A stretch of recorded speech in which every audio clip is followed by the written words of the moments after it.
Deus, a gente muito feliz nesse domingo de Páscoa. Queremos compartilhar esse ensino sobre o que é a Páscoa. Todo o significado, como começou, né? Às vezes você fala, eu sei, mas tem tanta coisa importante, e a gente vai tentar dar uma passadinha em tudo isso, tá bom? E a leitura que nós vamos fazer começa lá em Êxodo, no capítulo 12, nós vamos ler dos versículos 1 a 14. E eu queria que você prestasse muita atenção na leitura, porque essa é a instituição da Páscoa. Então, nesse texto, a gente encontra um retrato do que aconteceu com o Senhor Jesus. Lá em Êxodo, está entendendo? Lá no Antigo Testamento. É um retrato do que aconteceu com Jesus. Porque nesse momento, né, quando acontece essa passagem que nós vamos ler, o povo, Deus está para libertar o povo de Israel da escravidão do Egito. Como que começou isso? Um pouquinho antes ainda. O pastor Sérgio falou um pouquinho a semana passada. José, filho de Jacó, foi vendido como escravo para o Egito. Foi trabalhar na casa de Potifar. Lá ele foi enganado, entrou num engoldo e ele foi preso. Depois, ali, Deus também estava com ele, estava no fundo do poço, estava na casa de Potifar, estava na prisão. E, finalmente, Deus cumpriu as promessas e ele se tornou o vice-rei do Egito. E lá ele trouxe, através da sabedoria de Deus, libertação para toda a terra, não só o Egito. Todos os povos estavam passando fome e iam morrer, haveria uma morte geral. Uma destruição total. 7 Mas anos, né? Deus deu, imagina 7 anos sem alimento, sem a terra produzir nada. Primeiro ano você tem o restinho do outro ano. Às vezes dá um pouquinho, mas depois já não tem mais nada. Então, Deus deu sabedoria e eles conseguiram salvar todos os povos. Com isso, José foi abençoado. O rei tinha muita consideração, falou, vai, traz a tua família. Então, o povo de Israel, Jacó, chamado Israel, e depois o povo todo se chama povo de Israel, veio para o Egito com as suas famílias, com suas posses, com seu gado, e habitaram no melhor da terra do Egito. O faraó deu para a família de José. E o povo começou a se multiplicar dentro da terra do Egito. E eles foram escravos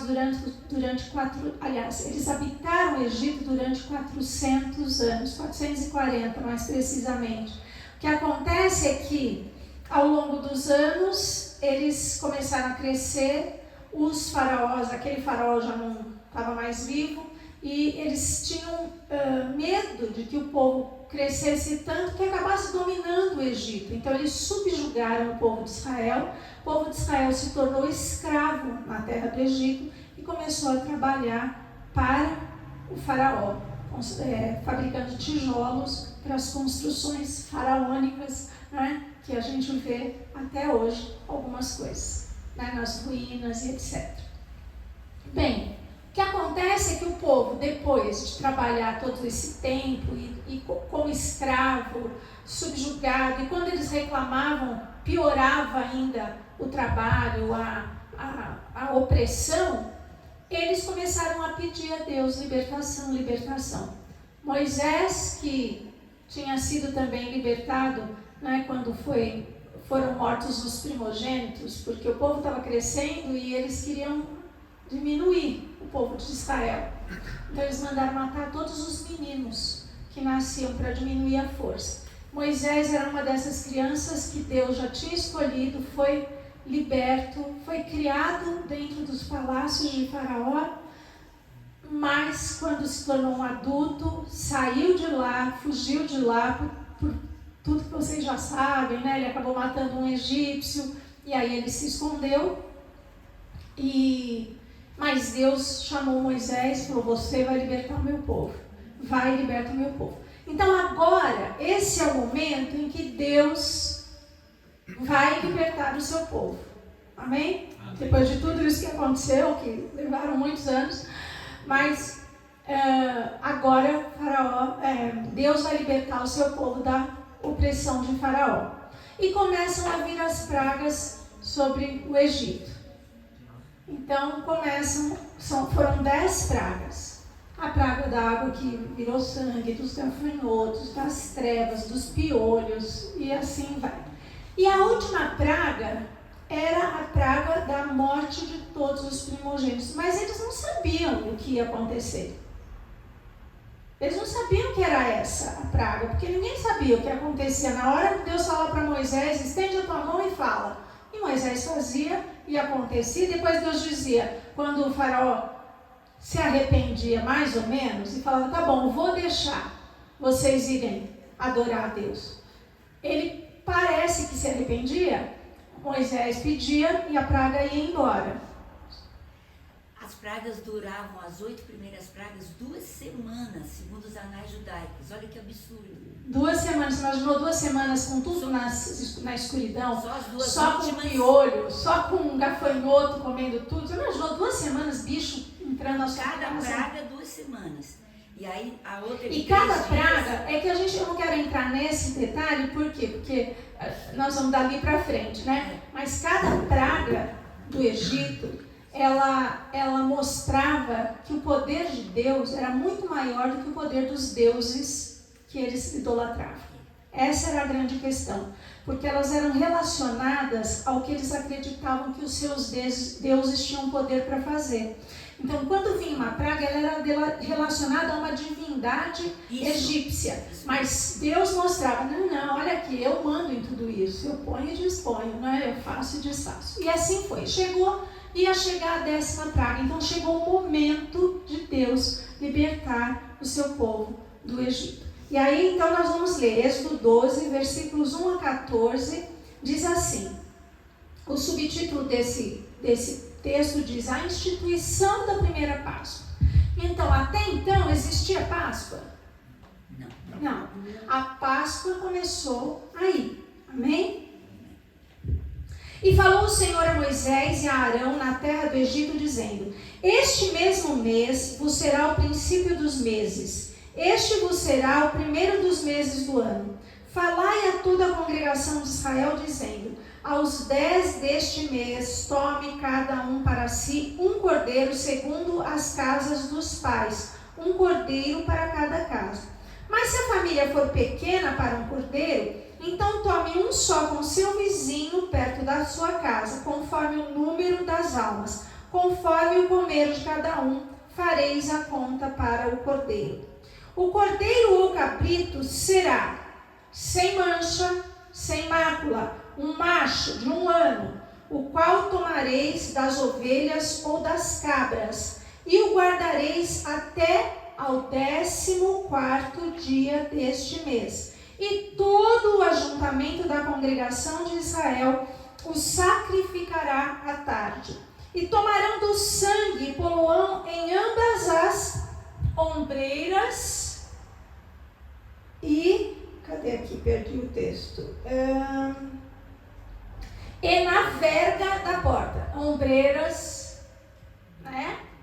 Na lateral. Altura né? dos ombros. Na lateral da porta e na verga, em cima também. Então a porta ia ser marcada assim.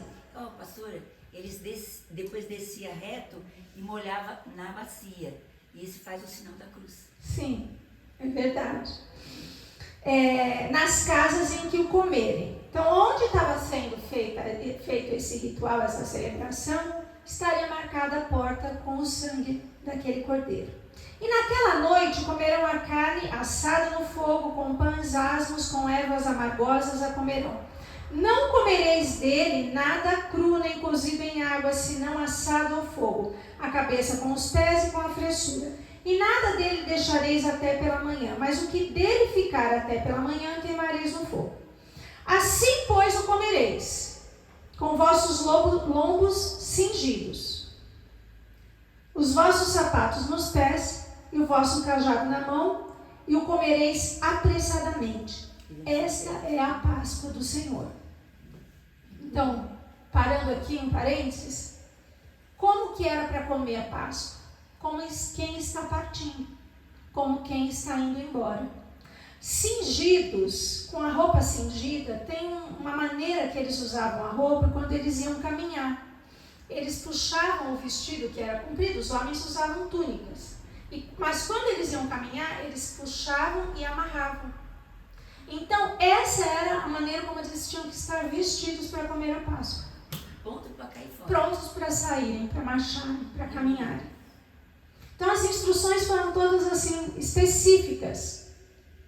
E com o cajado na mão, né? Quer dizer, porque eles andavam se apoiando nos cajados, porque as estradas eram ruins, cheias de pedras para subir, para passar. Então, eles tinham que estar prontos, né? Também o cajado para trazer o rebanho, para não deixar o rebanho se perder. E com os pés calçados. Então, eles já estariam prontos para sair. Essa é a Páscoa do Senhor.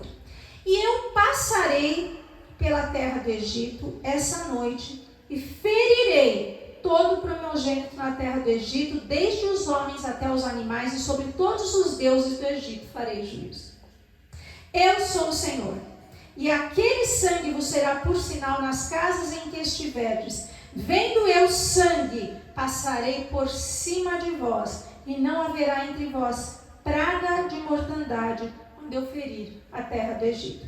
E este dia vos será por memória, e celebrá-lo-eis por festa ao Senhor. Nas vossas gerações o celebrareis por estatuto perpétuo. A palavra Páscoa do hebraico é Pessá ou Pachá, que quer dizer passagem ou passar por cima. Que o anjo da mortandade ia passar por cima e onde não tivesse o sangue, a morte ia chegar, mas onde tivesse o sangue, ia passar. Então a Páscoa é essa passagem que o mal passa e vai embora, não atinge. É a libertação. Amém? Amém. Então vamos lá. Então a instituição da Páscoa. Primeiro, o juízo viria sobre a terra do Egito e os filhos de Israel, eles não eram inocentes. Não pensa que os judeus eram todos bonzinhos, os israelitas, e os egípcios eram todos malvados. Não, havia pecado também no povo de Israel. Mas, o que acontece? Se Deus fosse julgar, todo mundo ia perecer, inclusive os israelitas. A maneira como Deus fez diferença no juízo, no castigo, foi o quê? O sangue. Aonde tinha a marca do sangue, o juízo não entraria. Está entendendo? Porque o cordeiro era perfeito, né? E simbolizava Jesus. Você está acelerando um pouquinho a história, mas é isso. Então, Moisés manda que Deus manda Moisés falar para o povo que cada família tomasse um cordeiro, o cordeiro ia ser imolado do jeito certo, o sangue ia ser aspergido, né, nos umbrais, na verga da porta. E essa era a cobertura do sacrifício da expiação. Quando o povo celebrava a Deus, desde o começo, depois lá no deserto, mais para frente, as festas foram instituídas, mas também os sacrifícios. Então, sempre tinha que ter um sacrifício para que houvesse perdão de pecados, né? O sacerdote, eles faziam os sacrifícios e espargiam o sangue no altar para que os pecados fossem perdoados. Eram sacrifícios feitos pelo povo. Começa já aqui, o sacrifício, expiação pelo pecado através do sangue do cordeiro. Amém? Então, o sangue ia cobrir as transgressões e o anjo da morte, o anjo do juízo de Deus, não ia ferir os primogênitos daquelas casas onde houvesse o sinal do sangue. Porque o sangue é o que faz expiação pelas vossas almas, diz o Senhor. Tá? Na palavra está escrito: o sangue é que faz expiação por vossas almas. Você sabe o que é primogênito, né? Primogênito é o filho mais velho, é o primeiro filho. Tá certo? Pastor, mas o que significa exatamente sangue fazer a expiação. Significa que o sangue paga o preço, perdoa, traz o perdão. O sangue, nesse momento, ele cobre o pecado. Então, há pecado, não há um que não peque, não é verdade? Não tem um que não peque. Quando eram feitos os sacrifícios e o sangue era derramado, ele era oferecido a Deus para cobrir o pecado das pessoas, fazia a expiação, fazia o pagamento, a cobertura, a dívida era extinguida. Isso que tem sem morte, não há remissão de pecados. Por quê? Precisa haver. O pecado é a morte. E por quê? Precisa haver derramamento de sangue. Senão não há remissão. Senão não há remissão de pecados. Hoje não precisa mais. Porque já foi. Porque o sangue de Jesus já foi derramado. Amém? Então, e o sangue é a cobertura, quer dizer, é a marca. Né? A marca de que foi feito um sacrifício por aquele pecado. Era o preço para o perdão. Como que você pagava pelo seu perdão? Oferecendo um sacrifício. E depois isso foi perpetuado ao ponto de que para certas situações você levava um animal, para outras situações você levava outro tipo de animal. E eram feitos sacrifícios para pagar por aquele pecado. E aí o perdão vinha através do derramamento de sangue. Então, cada vez que Deus olha para a marca de sangue, significa que um cordeiro foi imolado e o pecado foi coberto. Amém? Amém. Então, a marca de sangue cada vez que Deus olhar para a marca de sangue, ele fala, um cordeiro foi imolado. Então, pode ter perdão de pecados aqui.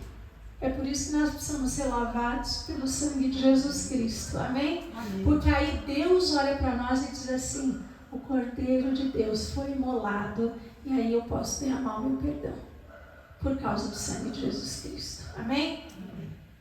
Paulo fala lá em 1 Coríntios 5:7 que Jesus é a nossa Páscoa. Ele é o nosso Cordeiro Pascal. Jesus é a nossa Páscoa. Então lá naquele dia no Egito, o cordeiro imolado, aquele cordeiro que foi morto, era o símbolo de Jesus, não é? Para livrar os israelitas do juízo de Deus, para livrar da morte e da destruição. Lá, aquele cordeiro simbolizava Jesus Cristo. Gente, nós precisamos entender e crer que Jesus está presente desde do Gênesis, desde o 1 e antes da fundação do mundo, não é? Deus diz, façamos. Era Deus Pai, Deus Filho, Deus Espírito. Amém? Amém. Bom, a carne do cordeiro devia ser assada no fogo e nenhum osso quebrado. Então preste atenção porque isso está apontando por que essas ordens, mostrando como seria depois o sacrifício em Jesus Cristo. A carne ia ser comida com ervas amargas e eles deviam estar com os lombos cingidos, as sandálias dos pés e o cajado na mão. Por quê? Justamente isso. E aconteceu uma coisa, depois que eles comessem aquela refeição, alguma coisa ia acontecer. Eles não sabiam o que ia acontecer. Deus agora tinha falado, vai passar o anjo da morte, mas onde houver a marca de sangue.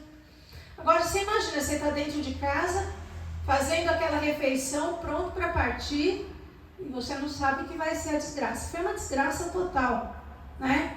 Porque até então o faraó estava proibindo eles de irem, mas quando isso aconteceu, o que passou a acontecer? O faraó começa a dizer, vão embora, os vizinhos começam a dizer, vão embora, sumam daqui, pelo amor de Deus, vocês só trouxeram desgraça para nós. E todos estão num luto terrível, porque perderam os seus primogênitos, inclusive dos rebanhos, os animais. E deram tudo que tinha, né? Então, eles agora precisavam estar prontos porque era isso que ia acontecer. Então, quando a carne do cordeiro entrasse no corpo e se transformasse no sangue deles, porque o que você come, o que acontece com o que a gente come? come é digerido e as substâncias são absorvidas e vão para o nosso sangue, não vão? Por que a gente tem diabetes? A gente não tem, mas por que as pessoas têm? Porque comem, o açúcar fica no sangue, falta uma enzima, a insulina, para poder fazer o sangue ser, a glicose ser absorvida e usada para o que precisa, para energia, etc. E você começa a ter muito açúcar no sangue. Quer dizer que o que você come vai para o seu sangue. Assim como a gordura. Quando você come muita gordura, não dá colesterol, né? Tem o bom colesterol, mau colesterol, mas enfim, arteriosclerose, as artérias vão ficando cheias de gordura. Por quê? Porque o que você come vai para o seu sangue. Então, quando o cordeiro entrasse no corpo deles e se transformasse no sangue que ia correr na veia deles, porque o alimento vai para o nosso sangue, quando ele estivesse dentro deles, e o sangue do cordeiro também estivesse na porta, quer dizer, a comida dentro deles, e o sangue na porta, Deus ia se mover e o povo ia ser liberto do cativeiro. Amém? Então, o povo não seria só liberto, mas ele seria sarado, enriquecido e o povo ia ser levado do Egito numa condição, não mais de escravo, mas de liberto, de próspero, de saudável, para a terra prometida. Eles tinham já a promessa de uma terra. Amém?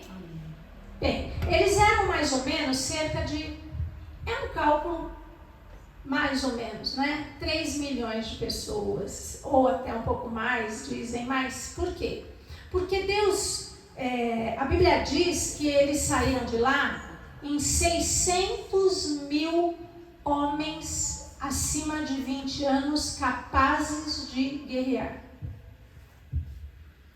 Então, imagina que a família tinha, além desses homens, as mulheres, as crianças, os idosos, que já não eram mais capazes de guerrear. Então, se você fizer uma conta de 5 vezes 6, uma família pequena, porque as famílias eram grandes, você calcula aí uns 3 milhões ou mais de pessoas que saíram do Egito. Imagina, gente, é como se 3 milhões é uma cidade grande que vai embora inteira, né? É uma cidade inteira peregrinando.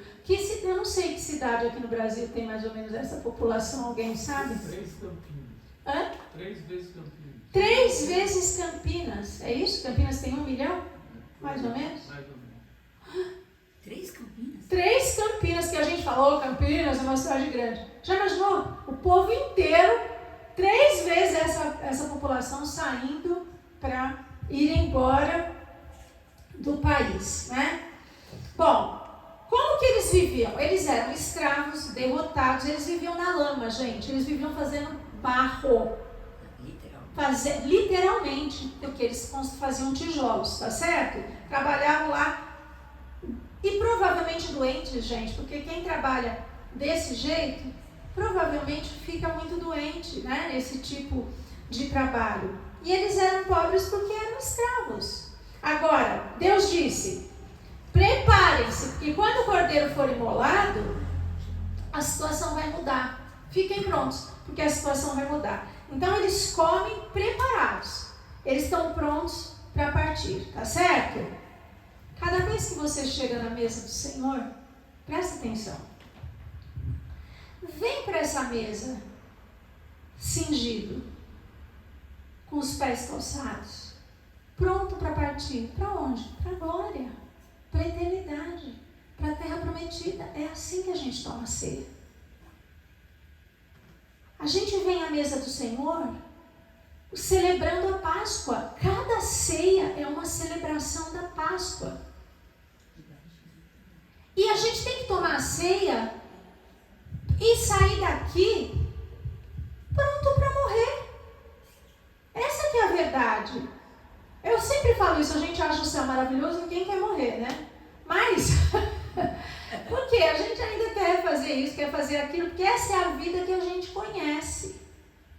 A gente ainda não conhece a vida eterna para valer. Mas nós temos que tomar a ceia sim, queridos. Então, a partir de hoje, vamos tomar a ceia diferente. Acabou o culto, pode me levar, Senhor. Eu até queria ficar um pouco mais, mas se o Senhor quer me levar, eu preciso estar pronto. Amém? Amém. Então é assim que a gente toma a ceia do Senhor, pronto para partir. Mas também a gente toma a ceia do Senhor pronto para a nossa libertação. A gente toma a ceia do Senhor, quando você chega nessa mesa, você tem que vir com fé de que você toma a ceia, você celebra a Páscoa e Deus vai mudar a sua situação. A situação de escravidão, de opressão, de doença, de miséria. Tudo isso, quando você toma a ceia, você se apossa do que o sangue, do que a carne do cordeiro fazem. Amém? O corpo e o sangue de Jesus fazem por nós. Nós celebramos a Páscoa e podemos pensar assim, tomei a ceia, eu tenho que sair daqui, dessa refeição, liberto. Se a gente tomar com essa fé, nossa vida vai mudar. É que as nossas celebrações passaram a ser rituais mortos. Rituais sem vida. Rituais que não lembram de fato o que isso significa. Porque é muito forte. É muito profundo. Então, quando chegou a hora dos egípcios... Deus tinha dado promessas para o povo de Israel. Depois nós vamos ver. Mas Deus falou lá para Abraão: a tua descendência vai ser peregrina, mas hei de visitá-los e sairão com grandes riquezas. Gente, a palavra, ela não é dita por acaso. Ela é toda cumprida. Toda. E uma coisa que é falada lá atrás, ela não vai ser desmentida lá na frente, não. Ela vai ser confirmada e cumprida. Então, Deus fala com Abraão, bem antes. Sua descendência vai ser... Primeiro Deus fala, você vai ter uma descendência que vai ser como as estrelas do céu. Muita gente. Como a areia do mar. Mas essa descendência vai ser peregrina. No entanto, eu vou visitar e vou libertá-los, e eles vão sair com riquezas. O que aconteceu? Quando Deus ia trazer o juízo sobre os egípcios, Deus fala assim, quando vocês saírem, porque imagina que todos estavam de luto no Egito. O anjo da morte veio naquela noite e matou todos os primogênitos das casas onde não havia sangue. No outro dia, o povo queria eles queriam ver os israelitas pelas costas mesmo. Eles queriam que eles fossem embora. Então, eles estavam tão alucinados. Então, quando vocês forem partir, Deus falou, vão lá e peçam aos egípcios prata, ouro, roupa. E eles vão dar tudo. E eles deram tudo. O povo de Israel saiu do Egito riquíssimo, ao ponto de quando eles foram construir o tabernáculo no deserto, Deus falou, nós precisamos de tantos quilos de ouro, tantos quilos de prata, tantos quilos de cobre. O povo tinha, e trazia da onde? Um povo que saiu escravo do Egito e tinha tudo isso para oferecer para construir o tabernáculo. Pensa, como que foi? Porque eles saíram de lá enriquecidos, como a palavra de Deus diz, se cumpriu a palavra. Amém, queridos? Amém. Então, os escravos da noite para o dia se tornaram ricos, libertos, prósperos. O Salmo 105, versículo 36 e 37 diz assim: feriu também a todos os primogênitos da sua terra, as primícias de todas as suas forças. Mas a eles os fez sair com prata e ouro, e entre as suas tribos não houve um só enfermo. Nenhum só doente. 3 milhões de pessoas, pelo menos, e nenhum doente. Eles foram sarados. Mas mais do que isso, o original diz fraco ou inválido. Você imagina que foi uma cura completa. Um povo. Prosperidade total. Total, na saúde, na vida financeira, na vida espiritual, em tudo. Prosperidade completa. Não tinha inválidos. É muito sobrenatural, né, gente, o que aconteceu. E é o que acontece, é sobrenatural quando a gente participa da mesa do Senhor. Não é só um símbolo, não é só é um rito, que gostoso, vamos comer o pão, vamos tomar. Não, gente, tem um poder sobrenatural, de cura, de restauração, de vida. Os estudos mostram que durante os 40 anos de peregrinação no deserto, porque aí eles saem rumo à terra prometida, não vou entrar agora nessa outra parte, que é outra história enorme, mas eles não ficaram doentes e a roupa não envelheceu. 40 anos. Não é sobrenatural, gente? Não é uma coisa incrível isso? Esse é um milagre da Páscoa. Quando a gente toma a ceia, presta atenção. O milagre que você recebe aqui é duradouro, é permanente. Nós temos que ter essa fé daquilo que Deus faz quando a gente se aproxima da mesa do Senhor. Então, quando que isso aconteceu? Quando eles comeram o cordeiro pascal, quando eles derramaram o sangue, eles foram sarados. Naquela hora da refeição, eles foram curados. Por isso que há cura quando a gente toma a ceia. O pão traz cura para nós. Quando nós tomamos com fé, a gente pode ser curado na mesa do Senhor. E quantas vezes nós não fomos curados quando nos aproximamos da mesa do Senhor? Amém? Amém. E aí, queridos, eles foram embora para nunca mais voltar, né? Embora lá depois eles pensavam, vamos voltar para o Egito, mas porque eles eram rebeldes, nós também somos. Bem, o Salmo 107, 19 e 20 diz assim: Deus enviou a sua palavra. Salmo 107, 19 e 20. Eu não pus aqui o texto. Se alguém puder abrir rapidinho para mim, Salmo 107, 19 e 20. Então, Deus mandou a sua palavra ali, e o cordeiro é um tipo de Jesus. É o cordeiro de... Olha só, o cordeiro é Jesus. Jesus é a palavra. E a palavra é a palavra de Deus. Amém? Amém. É tudo uma coisa só. Então, o que curou aquelas pessoas? Foi Jesus. Não é aquele cordeirinho lá que eles mataram e molaram, não. Era o poder da vida de Deus que estava sendo manifesta ali. Tá certo? Porque não adianta você agora, hoje, matar o cordeiro, comer o cordeiro, que não é isso que vai trazer cura. É o que Deus estava fazendo, porque aquele cordeiro representava Jesus Cristo. Tá? Alguém lê? 107, 19 e 20? Então, na angústia, clamaram ao Senhor, e Ele os livrou das suas tribulações. Enviou-lhes a sua palavra e os sarou, e os livrou do que lhes era mortal. A sua palavra os sarou. Quem é a palavra? Jesus. Jesus. A palavra é que curou. Jesus é que curou aquele povo quando eles comeram o cordeiro. Agora, a maldição da lei, lá em Deuteronômio 28, tem as bênçãos do Monte Gerizim e em seguida tem as maldições. Quem cumprisse a lei ia ser super abençoado. Abençoado na terra, abençoado na casa, abençoado na família, né? Depois vocês leem. Quem não cumprisse a lei era amaldiçoado. Amaldiçoado na terra, amaldiçoado. Então, quem que consegue cumprir a lei? Quem conseguia cumprir a lei? Ninguém. Então, todos estavam debaixo de maldição, tá certo? E nós não estaríamos também, se a gente vivesse na lei.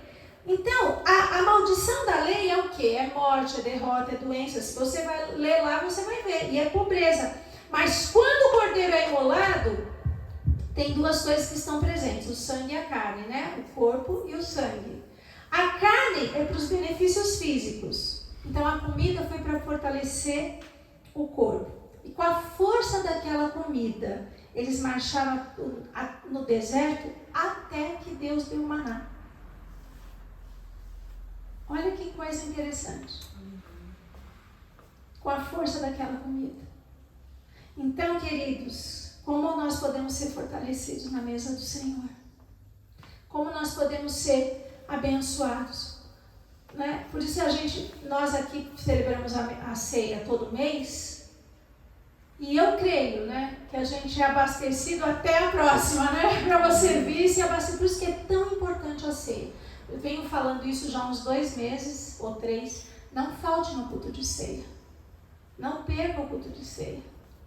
Não vou dizer, nunca na vida. Não, às vezes pode acontecer, mas evite, faça de tudo para que você possa estar na casa do Senhor, na ceia do Senhor. Amém? Amém. Bom, como é que eles escolhiam o cordeiro? Então, Deus disse, no 10º dia, tome o cordeiro. Escolha o cordeiro, mas deixa o cordeiro lá 3 dias para ser inspecionado. Então, os cordeiros que iam para o sacrifício, isso depois. Aqui eu já estou falando, né? Aí a Páscoa foi instituída, eles saíram do Egito e a Páscoa continuou a ser celebrada. Todo ano, eles pegavam o cordeirinho, imolavam e celebravam a Páscoa do Senhor. O cordeiro que era oferecido por cada família, né, imolava um cordeiro, ele tinha que ser inspecionado. Durante 3 dias ele ficava em observação.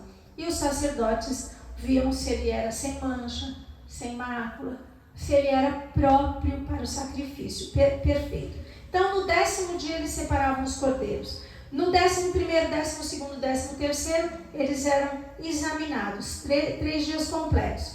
Aí, se ele fosse próprio para o sacrifício, no 14º dia, eles eram imolados. Tá certo? Assim era o ritual. Então, todos os anos os judeus comemoravam a Páscoa, continuaram comemorando, como eu falei. E o mesmo ritual, ano após ano. E até o dia de hoje, eles estão comemorando a Páscoa. Viu, gente? Até hoje comemoram, como a gente também comemora. Cada vez que chega a Páscoa, estão lá os cordeirinhos. O que acontece é que o povo ia para Jerusalém para comemorar a Páscoa. E nos arredores da cidade, os levitas começaram a vender cordeiros. Por quê? Porque ninguém ia viajar lá, não sei de onde, carregando um cordeiro junto para o sacrifício. Então os levitas começaram a criar e a vender cordeiros aos arredores de Jerusalém para as pessoas chegarem de viagem, compravam o cordeirinho já quando chegava na cidade e já entrava com o seu cordeirinho, apresentava ao sacerdote, o cordeiro era examinado para ver se era bom mesmo, se não ia ter que trocar. Né? Desculpa, só uma pausazinha. Falou que estava Desculpa, gente. Então, isso se tornou um hábito para quê? Para que não houvesse falta, né, de animal. E também, se eles trouxessem, o cordeirinho podia morrer no caminho. Tinham várias coisas. Então, acabou acontecendo esse hábito, né? Se tornou um hábito de ter cordeiros em volta da cidade para vender. Isso porque os judeus estavam espalhados já por todas as partes do mundo e ainda estão, né? Bom, agora, no 10º dia, tinha que ser no dia certo. A cidade de Jerusalém tem 12 portas. No 10º dia tem uma porta que se chama Porta das Ovelhas. Por essa porta entram os animais. No 10º dia entram as ovelhas pela Porta das Ovelhas, ficam isoladas, vão ser inspecionadas pelos sacerdotes para ver se estão próprias para o sacrifício, aí vão ser imoladas. E aí vinha o cerimonial da Páscoa. O cordeiro era morto, eles se sentavam na mesa para comer a refeição pascual, os 2 termos estão corretos, e tinha um assento, e até hoje tem, gente.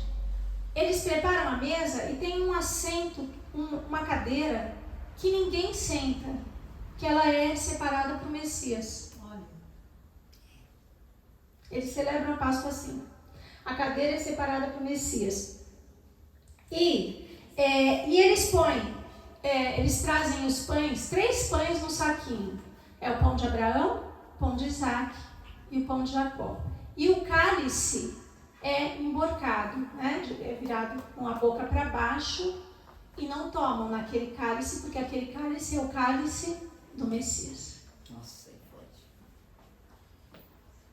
Olha como Jesus está presente já. Mas presta atenção no que acontece. Então, ninguém pode beber nesse daí e os pães são os 3. Agora, Jesus é o cordeiro que nasceu para morrer. Ele é o cordeiro que já nasceu para o sacrifício. Né? Ele não é escolhido lá, agora vamos escolher um cordeirinho para o sacrifício. Não. Jesus já é o cordeiro que foi morto antes da fundação do mundo. Lá em Apocalipse 13, versículo 8, fala isso. Ele é o cordeiro que foi morto antes da fundação do mundo. Quer dizer, Jesus já tinha o seu propósito de dar a vida pela humanidade. E quando Abraão levanta a voz e diz para Isaac: meu filho, Deus proverá para si o cordeiro. Vocês se lembram da história de Abraão e de Isaac, né? Deus dá um filho para Abraão na sua velhice, mas depois Deus fala: leva o teu filho e sacrifica o teu filho. E Abraão obedece. Naquela hora, Deus está fazendo uma aliança com Abraão. Quando ele entrega o filho, Deus está dizendo: então eu também vou entregar o meu filho. Nós estamos, né, fechando uma aliança.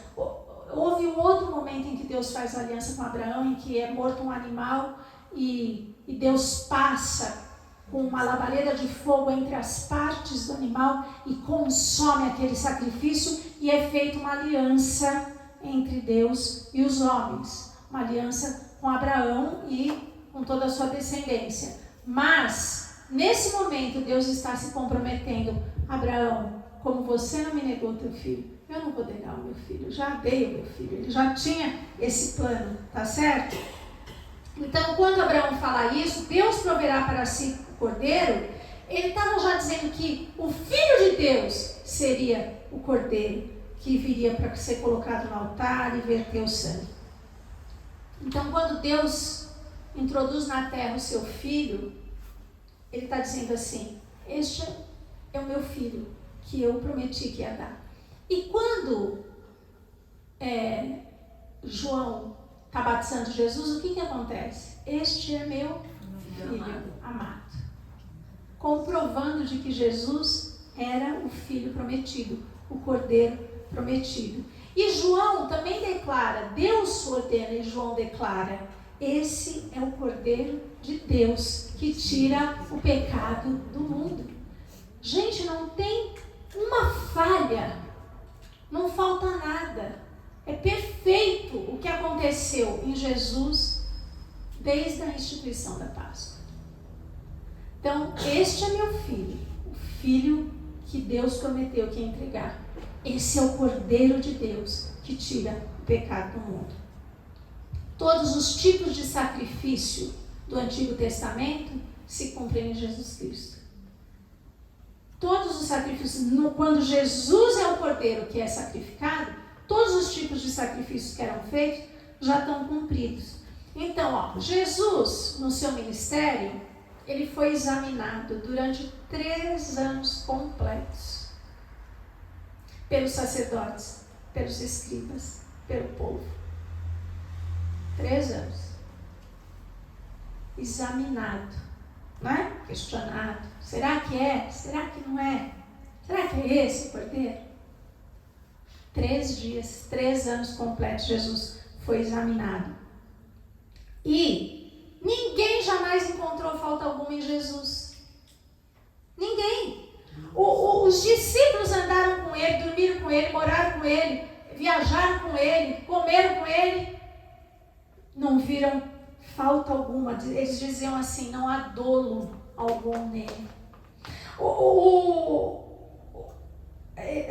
Nunca se encontrou engano em sua boca, eles declaram. Olha, gente, todo mundo mente. Tem um ditado que diz, né? Todo mundo mente. Nunca se encontrou engano na boca de Jesus. Que coisa mais preciosa, né? A melhor maneira de conhecer alguém é morar com ele, né? E os discípulos moraram com Jesus e não encontraram nada, nenhum mal não se achou na sua boca. No 4º ano do ministério de Jesus, o ministério foi de 3 anos e meio, né? Então, no quarto ano, 3 anos ele foi examinado. No quarto ano ele vai a Jerusalém. No mesmo dia em que as ovelhas entraram pela porta de Jerusalém, Jesus também entra em Jerusalém. É forte.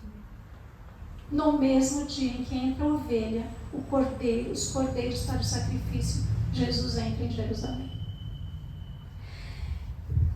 Para começar a inspeção. Só que aí vem mais, outra inspeção. Então Jesus entra no mesmo dia. E quando Jesus entra, ele está indo para ser sacrificado. Como as ovelhas entram pela porta para serem sacrificados. Agora, a Páscoa está ali. Eles estão entrando para comemorar a Páscoa. Jesus também. E aí ele diz aos seus discípulos: vamos a Jerusalém, e o Filho do Homem será entregue nas mãos dos gentios, e o açoitarão e o matarão. Ele sabia que ele estava entrando como o cordeiro que vai para o sacrifício. Vamos, porque eu vou agora ser morto. Estou indo como o cordeiro pascal. Não é maravilhoso, gente? Não é lindo? É de chorar mesmo. Então ele entra e ele é examinado em Jerusalém. Ele é vendido, né? Porque Judas vendeu Jesus. Tá certo? E o preço que Jesus foi vendido é o preço de um escravo. É o preço que se pagava por um escravo, 30 moedas. Preço de um escravo. Ele está ali por quê? Porque ele está no lugar do homem que é escravo do pecado. Então, tudo se cumpre em Jesus. Ele é vendido pelo preço que nós valemos. Preço de um escravo. Porque nós nos tornamos escravos do pecado. E aí ele vai selar, a aliança conosco, assumir o nosso lugar. Então Jesus vai para celebrar a Páscoa. Só que dessa vez ele faz diferente. Ele senta em qual cadeira? Ele senta na cadeira do Messias. A cadeira que ninguém pode ocupar é a cadeira que Jesus senta na mesa da celebração da Páscoa. E, queridos, quando ele vai pegar o pão, não são 3 pães? Ele pega o pão do meio, o pão de Isaac, o pão do filho. E até hoje, queridos, se você perguntar, os judeus não sabem por que eles partem o pão do meio. Porque os judeus, na festa, eles pegam o pão do meio e partem o pão do filho. Esse é o meu corpo que é partido por vós. Eles fazem isso. Se você perguntar para os judeus, por que vocês partem o pão do meio? Eles não sabem. Eles falam assim, é Deus Pai, Deus Filho, Deus Espírito Santo. Não, eles não falam, eles não sabem. Nós sabemos. Deus Pai, Deus Filho, Deus Espírito. Então o pão do meio é o pão do Filho. E eles partem o pão do Filho.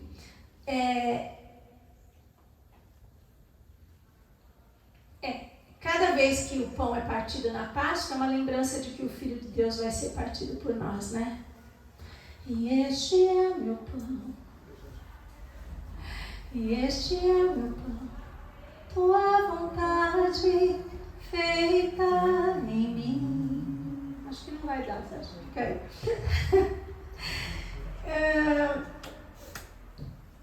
Mas eles também estão certos quando eles dizem, é o pão de Isaac. Por quê? Porque Isaac representava ali o sacrifício do filho, o sacrifício de Jesus. É outra analogia com Jesus Cristo, tá certo? Então Jesus toma o pão de Isaac naquela celebração e diz, esse é o meu corpo que é partido por vós. E ele toma o cálice emborcado, que ninguém bebe nele. Mas Jesus pega o cálice e diz, este é o cálice da nova aliança. Aleluia. Meu sangue. Está provando, né? Ele está dizendo, sou eu. Cheguei. Está aqui o Messias, está aqui o Cordeiro, está aqui a Páscoa, está aqui o sacrifício, está aqui aquilo que eu prometi que ia fazer, estou fazendo. Amém, queridos? Amém. Então é assim que a gente toma a ceia do Senhor. O significado do corpo e do sangue. Então, até esse momento, nem os discípulos, ninguém tinha entendido o que Jesus quis dizer quando ele se levantou no meio do povo, e ele fala uma coisa que é bem esquisita. Até agora, assim, a gente para pensar. Só que hoje a gente consegue entender porque foi revelado, né? Paulo ora lá que eles têm um espírito de revelação para entender essas coisas. Então, lá no capítulo 6 de João, se você quiser deixar a sua Bíblia aberta aí, capítulo 6 de João, versículo 48. Vocês estão entendendo? Amém. Tá tudo bem? Tá. E tá tranquilo? Tá dando para aguentar mais um pouquinho? Amém. Nós estamos já indo para essa parte da explicação. Então, vamos lá. João capítulo 6. Vamos lá para o versículo 48. Então, versículo 48 disse: Eu sou o pão da vida. São coisas estranhas, para a gente hoje é fácil ouvir isso, é fácil entender, eu sou o pão da vida. Porque hoje a gente já sabe, já tem explicação, alguém já ensinou para nós, a Bíblia foi revelada, né? Naquela época eles não tinham Bíblia escrita, eles não tinham nada, não tinham nem nada para ensinar. Então ele fala, eu sou o pão da vida. Nem os discípulos tinham entendido aquilo. Na verdade, o que Jesus queria dizer? Esse texto assim, ó. Eu sou o Cordeiro Pascal. Eu sou o Cordeiro a ser comido na Páscoa. Os vossos pais comeram maná no deserto e morreram. Este é o pão que desceu do céu, para que o que coma dele não morra. O cordeiro que eles comeram no dia da Páscoa trouxe cura para os seus corpos. Mas o cordeiro que desce do céu traz vida e imortalidade. Amém? Amém. Eu sou o pão da vida. O cordeiro que comeram na Páscoa trouxe cura, não foi? Nós não vimos, não entendemos, não sabemos que eles ficaram sarados durante todo aquele período. Mas o cordeiro que desceu do céu, ele traz vida e imortalidade. Vida desde agora e para sempre. Por quê? Porque é a vida eterna. Nós vamos para o céu. Amém? Amém. Em nome de Jesus. Amém. Agora, aquele que comer desse pão não morre. Eu sou o Cordeiro vivo que desceu do céu. É isso que Jesus está falando nesse texto. Tá? Do versículo 48. Então, esse é o sentido da aliança para esse texto. Se alguém comer desse pão, viverá para sempre. E o pão que eu darei pela vida do mundo é a minha carne, sou eu mesmo. É muito esquisito isso, Jesus falando. Você imagina, eu vou dar minha carne por vocês, minha carne é vida, e a minha carne é o pão, e o pão traz vida. Gente, né? Era difícil. E Satanás, queridos, ele foi amarrado e derrotado. Ele pode ranger os dentes, ele pode se estrebuchar, porque o Cordeiro de Deus desceu do céu. Aleluia! Para trazer vida e para trazer a imortalidade. Então a morte, onde está a morte, o teu aguilhão? Onde está a morte, a tua vitória? Amém, queridos? Porque Jesus trouxe essa salvação, a redenção, a aliança de sangue, de uma tal maneira que a vida de Deus entra no homem. Então, assim, como a aliança, nós vamos falar já. Como Jesus tomou a vida do homem, o homem pode tomar dentro de si a vida de Deus. Amém? Amém. João 6, no versículo 52, diz assim: disputavam, pois, os judeus entre si, dizendo: como nos pode dar este a sua carne a comer? Os judeus não entenderam por quê. Eles sabiam o que era uma aliança, e Jesus estava falando de uma aliança de sangue que ele ia estabelecer. Mas eles não entendiam porque eles naquela hora eles estavam como muitos de nós nos tornamos também. Naquela hora os judeus, eles estavam como um grupo de crentes que perde a noção das coisas espirituais e transforma tudo em cerimônia, tudo em ritual. A Páscoa tinha virado um ritual, só uma cerimônia. E hoje nós, crentes, temos transformado a Páscoa e a mesa do Senhor num ritual, só numa cerimônia. A gente deixou de dar importância para o corpo, para o sangue de Jesus Cristo, para o que isso alcançou, conquistou na cruz. Então, os judeus não estavam entendendo, eles sabiam que era uma aliança de sangue, mas eles não conseguiam entender, porque eles estavam presos ao ritual. Tem que ser daquele jeito, pronto. Mas e o que isso significa? Ah, tem que ser desse jeito. Mas o que isso significa para as nossas vidas? É por isso, gente, que muitas pessoas, elas chegam na mesa do Senhor, chegam na ceia do Senhor, sem saber o que é a ceia. Sem discernir o corpo do Senhor. Né? E o texto de Coríntios fala isso. Então, Deus transformou tudo isso, tem significado, né? Mas nós transformamos em coisas sem significados, e os judeus também não entenderam. Só que depois de hoje, né, gente, presta atenção, nunca mais você vai vir à mesa do Senhor e sair do jeito como você chegou. Amém? Amém. Por quê? Porque o corpo que traz vida, o sangue que traz remissão, estão sendo celebrados. Aleluia. Não toma mais a ceia de qualquer jeito, por favor. Lembra do corpo e do sangue.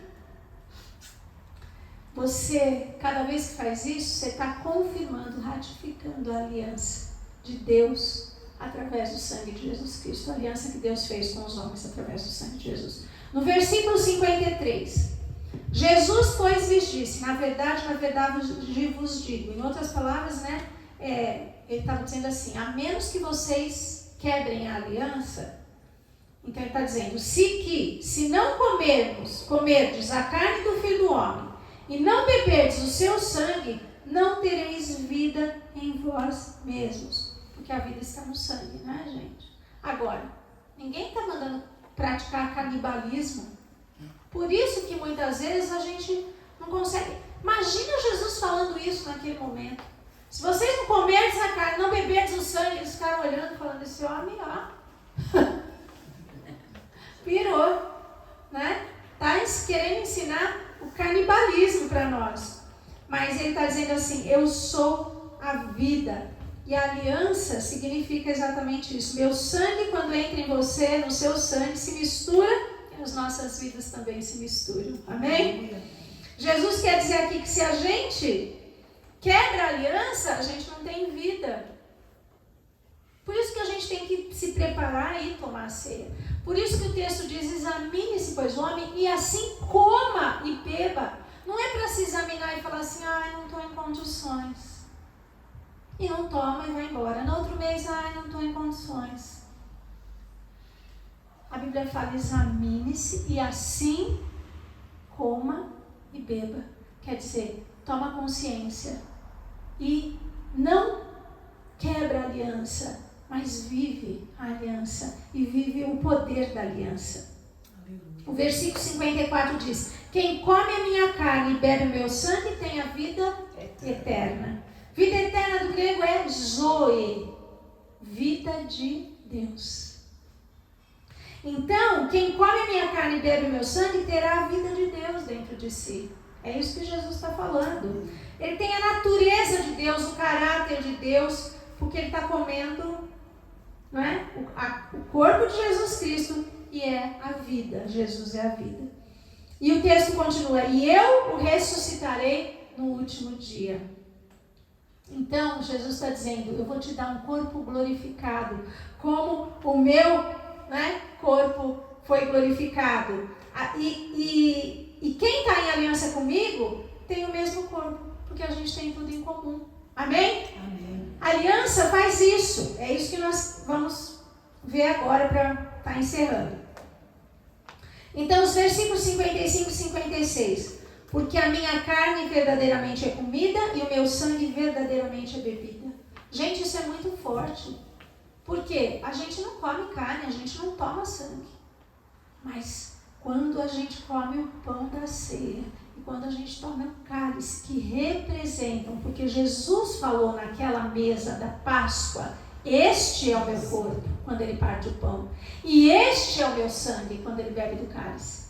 Então ele está mostrando, gente, quando você pratica isso com fé, com confiança, você está comendo a minha carne, bebendo meu sangue, lembrando, fazendo menção a isso, permanece em mim e eu nele. Olha que aliança profunda, quer dizer, é a troca, né? É eu em Jesus e Jesus em mim. O versículo 57 diz, assim como o Pai que vive me enviou e eu vivo pelo Pai, assim quem de mim se alimenta também viverá por mim. Então, quando Jesus está celebrando aquela última ceia, que ele entra em Jerusalém, celebra a Páscoa, e é a última que ele celebra, e ele diz na sua palavra que depois, lá na frente, quando nós formos arrebatados, nós vamos celebrar o quê? A Páscoa. Nós vamos sentar juntos na mesa e celebrar a Páscoa. Para você ver como é importante. Para você nunca mais se esquecer disso. Jesus não parou de celebrar a Páscoa, ele vai celebrar com a gente lá naquele dia. Ele celebrou em Jerusalém a última Páscoa, aqui como homem, mas ele está esperando por mim e por você, para a gente celebrar junto mais uma vez. Amém? Amém? Como é importante. Então, porque ele é o Cordeiro, amém? Dali, o que aconteceu? Ele levanta daquela mesa para a cruz. Porque aquela refeição foi a refeição da aliança, da troca. É ali que é feita a troca de vida. Então, quando Jesus está comendo o pão, o que acontece? Ele toma o pão e ele não come o pão sozinho. Ele parte e dá aos seus discípulos. Porque a aliança é exatamente isso. A minha vida entra na tua, mas a tua vida entra na minha. Essa é a aliança. Olha só, gente. A vida de Jesus entra na vida dos discípulos, mas a vida dos discípulos entra na vida de Jesus. A aliança é assim. Como? Então, Jesus se senta com aqueles homens pecadores e come o pão da aliança e bebe o cálice da aliança. É a mesma coisa que Jesus então toma o meu lugar, o meu sangue, o meu corpo, né, para ele, e nós tomamos o dele para nós. Por quê? Se não fosse assim, o sacrifício não seria suficiente. Porque Jesus não merecia morrer. Quem merecia morrer? Nós. Amém? Agora, a minha vida, ela está contaminada, ela está debaixo de maldição, ela está envenenada pelo pecado. A minha vida é simplesmente maldição, porque não dá para cumprir a lei. E lá em Deuteronômio 28 fala, você não cumpriu? Maldição sobre isso. Você não cumpriu? Maldição sobre aquilo. Então já imaginou? A gente estaria amaldiçoado de manhã até de noite. É isso que seria a nossa vida. Mas o meu sangue que carrega essa maldição, que está contaminado, quando Jesus faz a refeição da aliança ali, da Páscoa, a minha vida se torna a vida de Jesus. Amém. Ele toma o meu lugar, a minha vida. Então é como se acontecesse uma coisa, isso é muito sério, ó. É como se acontecesse como algumas alianças de sangue são feitas. Os indianos fazem uma aliança de sangue, que eles cortam a veia e tomam o sangue um do outro. Muitas seitas, religiões, práticas, fazem alianças de sangue. Um toma o sangue do outro, um mistura o sangue com o outro, eles fazem cortes e misturam o seu sangue. Meu sangue entra no teu sangue entra no meu. É assim a simbologia. E Jesus está fazendo uma aliança de sangue naquela hora. Ele está dizendo, tudo que é teu, eu só estou dando esses exemplos para que você entenda que são alianças de sangue. Jesus está fazendo uma aliança de sangue ali. E se a tua vida entrou na minha, a minha vida também entra na tua. Não tem só, a vida de Jesus entra na nossa, senão não valeria, ótimo, maravilha, mas e a minha vida suja, pecaminosa e etc? O que eu vou fazer com isso? essa vida então entra na vida de Jesus. Tudo que é meu, é teu. E tudo que é teu, é meu. Isso é aliança. Tá certo? Então, os meus bens são teus. E os teus bens são meus. Mas as minhas dívidas são tuas. E as tuas dívidas são minhas. A rosa de Saron, né? Fala, pode falar. A rosa de Saron puxa toda a maldade da plantação e ela, o perfume dela é forte. E aí ela fica preta e ela morre. Mas as outras são... E Jesus foi a rosa de Saron, porque ele puxou o pecado todo para ele. Com um cheiro lindo. E salva dele. a plantação. E salva toda a plantação. Ela toma o que está ruim ali naquela terra, naquele lugar, só para ela. E o que é bom fica para os outros. Então isso é a posição de Jesus na nossa vida, tá certo? Agora, Jesus tinha alguma dívida para ser paga? Sim ou não? Não. Eu tenho algum bem para dar para Jesus? Não. Então, por causa da aliança, a minha vida de pecador, debaixo de maldição, condenação, passa para Jesus. As minhas dívidas se tornam as dele. Então ele se levanta daquela refeição de Páscoa em Jerusalém, como Filho de Deus vivo, coroado de honra, coroado de glória. E ele transporta na veia dele o sangue imaculado de Deus. Ele é o Filho de Deus. Aleluia. Sangue puro, sangue inocente. Mas na hora que ele faz a refeição, e na hora que nós fazemos a refeição com ele aqui, porque Jesus está vivo no nosso meio, amém? Quando a gente comemora a ceia, nós não estamos comemorando sozinhos, nós estamos comemorando com Jesus. Jesus está no nosso meio. Então, quando a gente comemora a refeição, ele pega o meu sangue contaminado para ele, a minha maldição vai para ele, a minha maldade, o meu pecado. Então ele se despe da posição dele de honra e toma sobre si as minhas dívidas. Amém? Amém. E aí ele retira o manto de rei, tira a glória, destituiu da sua glória. A Bíblia fala. Ele tira todo esse poder e majestade e põe um manto de escravo. E põe um manto de pecador, de bandido. Ele deixa a vida dele e toma a minha vida sobre ele. Como a minha vida está carregada de pecados, ele sai da ceia e marcha para onde? Para a cruz. Ele vai pagar o preço. Ele vai fazer o sacrifício. Ele vai para o lugar do sacrifício para pagar as minhas dívidas por causa da aliança. Porque naquele momento em que ele trava a aliança, quando o sangue dele, o corpo dele é partido por nós, ele sai dali e vai pagar as minhas dívidas, porque agora elas são dele. Tá certo? Então ele toma o nosso lugar. Agora ele vai diante do sumo sacerdote para ser o cordeiro que vai ser morto, não é? No sacrifício. O sacerdote olha para ele, examina e fala assim: ele é bom para o sacrifício. Ele está bom para o sacrifício. Ele deve morrer, ele pode morrer. Ele cumpre, né, os requisitos, em outras palavras, ele pode morrer. Quando ele vai perante Pilatos, o que Pilatos fala? Não há crime nenhum nele, não vejo nenhuma culpa nele. Até Judas, gente, que o vendeu, até Judas é testemunha de que o cordeiro é próprio para o sacrifício. Porque quando ele vendeu, ele conhecia Jesus, ele sabia quem era Jesus, ele sabia que não tinha culpa nenhuma dele. E ele diz assim, ele era inocente. Judas fala, ele era inocente.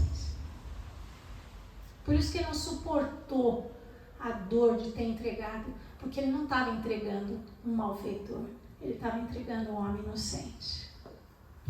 E então ele era próprio para o sacrifício. Ele sobe na cruz, ele vai ser tostado, queimado, a carne do cordeiro queimada. Seu sangue é derramado por causa dos nossos pecados. Ali ele amarga na cruz. como o cordeiro, foi comido com ervas amargas. Ele amarga naquela cruz. Ele é agoniado, a agonia da condenação da cruz. E durante os 3 dias que ele foi sepultado na terra, ele é a pena que ele pagou. Não é só a morte na cruz, mas enquanto ele não ressuscita, ele está pagando a nossa pena. Você entende que o sacrifício durou? E ele paga, e ele desce ao inferno, como diz a palavra, para pagar o nosso preço, porque o pecado leva a gente para onde? Para o inferno. E é para lá que Jesus vai quando ele morre pelos nossos pecados. Quem que está ali? Sou eu. As minhas dívidas, o meu pecado está sobre aquele homem suspenso lá entre os céus e a terra. Sou eu. Não é Jesus, sou eu. Não é Jesus, é você. Só que nós não passamos dor, não passamos amargor, não fomos oprimidos, porque Ele foi por nós. Mas éramos nós. É o nosso preço. Amém, queridos?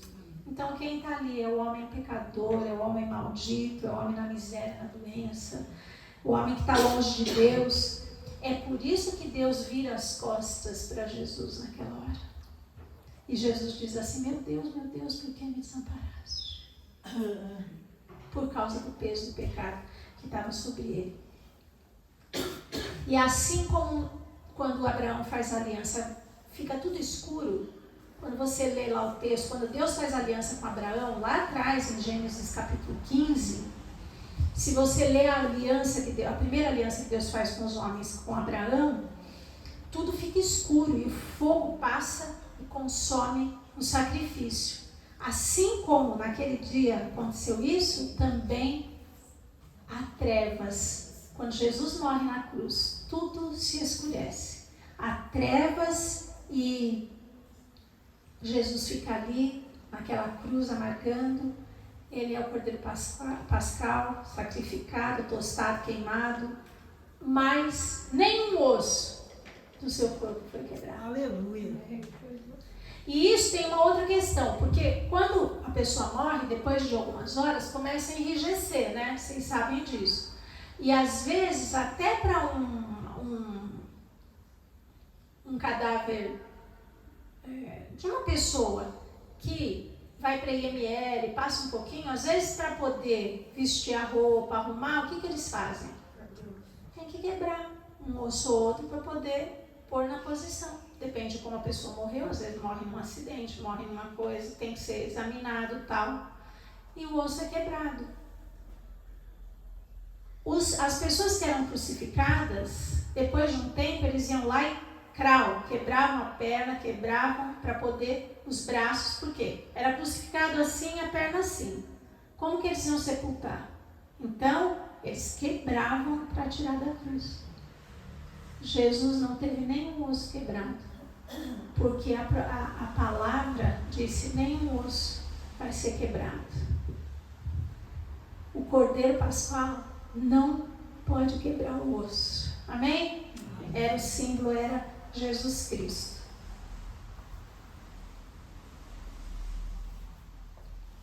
É interessante, né, que só Isaías viu o que aconteceu ali, né? Isaías fala assim: olhando para ele, já não era figura de homem. Olha a visão, né, profética de Isaías. Porque sobre ele estavam as minhas dores, os meus pecados. Já não tinha, estava desfigurado. Olha que coisa terrível, né? Estava todo tipo de doença. Você imagina que Jesus naquela cruz levou todas as doenças? Lá na cruz estava a AIDS em cima dele. Estava o câncer em cima de Jesus. Né? Porque a gente pensa na minha dor que às vezes é uma dor no pé. Mas estava toda doença em cima de Jesus. E toda a maldição, todas as maldições, a miséria, a opressão, a depressão, todo mal estava em Jesus naquela hora. Você imagina o peso que Jesus estava carregando? Ele estava pagando uma condenação muito alta, né? O preço do pecado. E ele estava pagando para Satanás, né, queridos? Ele estava sendo cobrado por aquilo que ele não fez. E aí está a profecia, lá de Gênesis. Da semente da mulher nascerá um que te ferirá a cabeça, mas tu lhe ferirás o calcanhar. Jesus foi ferido ou não foi ferido? O próprio texto de Isaías diz, ele foi ferido pelas nossas transgressões, transpassado pelas nossas iniquidades. Então Jesus foi ferido, mas ferida no pé, no calcanhar, sara. Cabeça esmagada, não tem jeito. Amém? Amém. E Jesus esmagou a cabeça de Satanás. O calcanhar foi ferido, mas para pagar a minha dívida, porque se tornou dele. E o que isso traz para nós hoje? Então, a bênção da aliança. Então, a dívida foi paga, a justiça de Deus foi satisfeita. No terceiro dia, depois de morto, o Filho de Deus toma a sua glória de volta. Amém? Aleluia. Ele toma a sua glória de volta, a sua dignidade, o seu poder, a sua posição de vitorioso, porque Cristo é vitória. Cristo é vitória. Ele toma a sua posição de volta, posição de vitorioso. Ele ressurge dentre os mortos. Aleluia! Amém? E porque ele está em aliança comigo, quando ele ressurge, cadê minha dívida? Cadê a minha condenação? Foi paga. Quando Jesus ressuscita, eu não tenho mais, eu não devo mais nada. Olha que maravilha. É a mesma coisa que uma pessoa que foi condenada, presa, está lá, tinha que pagar uma dívida enorme. Aí, de repente, alguém vai lá e paga a dívida dessa pessoa, paga a fiança. E aí chega o carcereiro, abre a porta e diz assim, pode ir embora. Como assim? Eu tinha que ficar preso 30 anos. Não, pode ir embora, sua dívida foi paga. Aleluia, Jesus. Que poder maravilhoso esse de Jesus Cristo. Aleluia! Isso é o poder da Páscoa. Amém, queridos? Ele é o Filho do homem e a terra é dos filhos dos homens, não é de Satanás, gente. Deus deu a terra aos filhos, aos homens, aos filhos dos homens. Deu a Deus aos filhos dos homens, diz lá nos Salmos. Então, ele vai, Jesus Cristo, quando ele toma a sua autoridade e seu poder de volta, ele marcha em direção a Satanás, ao intruso. Ele vai lá e, naquela hora, Satanás está com a cabeça quebrada, gente. Tá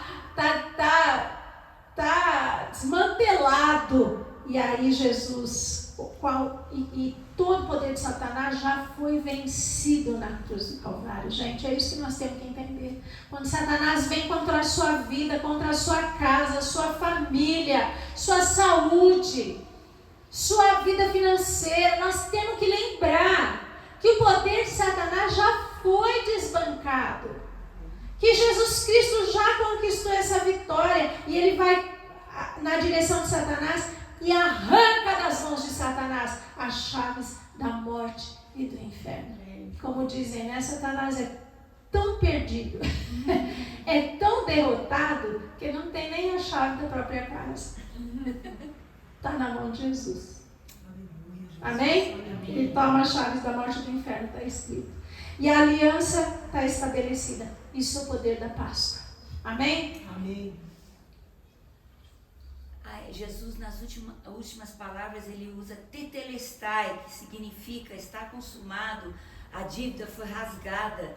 E eu pregando o pessoal preso, nas casas de prisão, processo judicial de pecados, de dívida que você foi rasgado para sempre. Ele não acusa mais, né? E eu tenho uma recuperada que ela matou muitos crimes, foi criminosa, veio dos Estados Unidos, da alta criminalidade, e ela fez um louvor, e por causa do estudo de Tetelestai que eu fiz com ela fez uma música com essa palavra, Tetelestai.